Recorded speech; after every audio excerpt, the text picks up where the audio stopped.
72 million Americans instinctively know something's not right here. And if you just look at the state of Pennsylvania, where where unequal treatment of the voters in that state, some counties allowed voters to cure their ballots, some didn't. Some counties allowed pre-canvassing of ballots, some didn't. Some counties allowed satellite voting offices, some counties did it. And you can imagine which counties allowed those things to happen.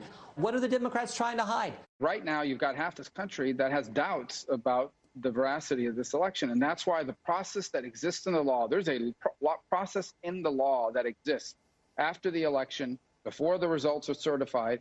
That process has to be allowed to move forward. Otherwise, we're going to have a result here that half the country will harbor significant doubts about. And that's bad for the country. That's why both sides should be welcoming having this process be open, transparent, and according to the rights afforded to both candidates by the law.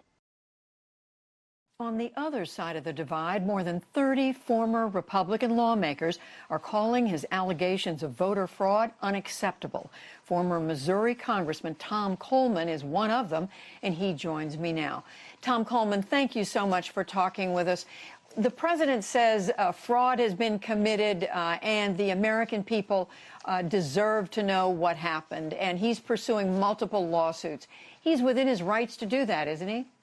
Yes, he is. If you have a close call in some of these states, and this was a very close election in some states, but gradually Joe Biden has extended his lead in most of the questionable states that are still out. But yes, a candidate has a right to do that within certain limitations. The problem is the president has filed 7 lawsuits that I personally know of, and all of them have been tossed by the courts. They're absolutely baseless and without foundation. So when you hear, as we just a few moments ago heard Congressman Jim Jordan of Ohio talking about things that he says went wrong or should be looked into in Pennsylvania, he said some counties allow voters to cure their ballots, some didn't. Some counties allow pre-canvassing of ballots, some didn't. I mean, are those the kinds of things that would call an election result into question? No, and certainly not. All the states have been polled by the New York Times, and it's in this morning's paper. And none of the elected officials that are in charge of the elections found any fraud, any irregularities other than a normal one when you have 150 million people voting. So this is all something ginned up by the president to create more chaos on his way out the door. And we've had 4 years of chaos. The public didn't like it, and they voted him out of office. It's hard for him to take. This is just a little tantrum by the president, but at the same time, Judy, he is putting our national security interest in very big lingo here, because we don't know what's going on in the Pentagon, and we don't know what's going on in other agencies where the Biden people have not been able to go in and start making their transition. What is your worry? I mean, what do you fear could happen if this drags on? Well, in the first place, he's trying to undermine the legitimacy of the outcome, just like he tried to undermine Barack Obama for not being allegedly born in the United States. The birther issue is what got Donald Trump on the political map, and he's trying to do to Joe Biden what he tried to do to Barack Obama. It didn't work then, and it's not going to work now. But if enough people in the country lose faith in our democracy and our ability to choose our elected officials through a fair and free election, we're in a heap of trouble. And that's what I think this could end up being. But as someone who served in the Congress, you were a Republican when you served in the Congress for 16 years. What do you make of the fact that the vast majority of elected Republicans right now in the Congress are backing the president up and saying, we need to go through with this. The president's in the right. Well, I guess one word would be disappointment, extreme disappointment. Unfortunately, I think we've seen for 4 years the inability of Congress to be an independent branch of government.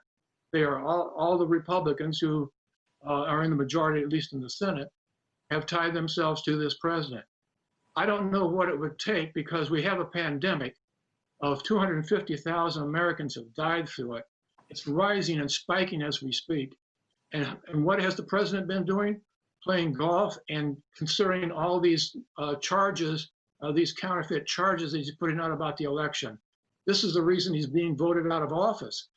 I mean, It's unreal that people will stand with him this long. We had a great election. We had a turnout of record proportions. And for that, the public deserves to know that their votes counted. And all of this business about Jim Jordan stirring the pot in Pennsylvania, the people in Pennsylvania don't see this, and there are Republicans and Democrats all over this country. This is something that they have manufactured to try to destroy, I guess, Joe Biden's administration before it takes office, and it's wrong.